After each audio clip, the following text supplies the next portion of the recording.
ড্রিলটা তাদের জন্য যারা একটা ট্রেডিশনাল মার্শাল আর্ট ফলো করো কিংবা তোমরা কারাটে বা কুংফু করো, কারণ আজকে আমি দেখাবো কিছু ট্রেডিশনাল স্টান্সেস।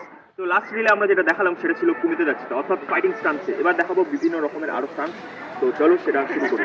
তো প্রথমে হয়ে গেল টেনকু সুদাচি, ঠিক আছে? তো এখান থেকে তোমরা স্টেপ নিয়ে এগোতে পারো কিংবা স্টেপ নিয়ে আবার পিছোতেও পারো, ঠিক আছে?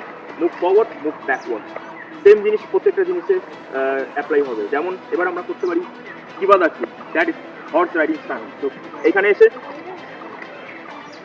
ঠিক আছে, দেখো এইগুলো করলে তোমরা ভাবছো যে এইগুলো করলে কি হবে। এগুলো করলে তোমাদের লেগস, তোমাদের আর্মস, তোমাদের ফোরামে আর কোর প্রত্যেকটা কিন্তু স্ট্রেংথ বাড়বে। কারণ এই যে দাঁতিগুলো আমি করছি খুবই ডিফিকাল্ট করা, ঠিক আছে? এটা নর্মাল একটা মানুষের জন্য এটা ইজি নয়। তো তোমরা যখন করছো তখন তোমাদের স্ট্রেংথ বাড়বে, ঠিক আছে?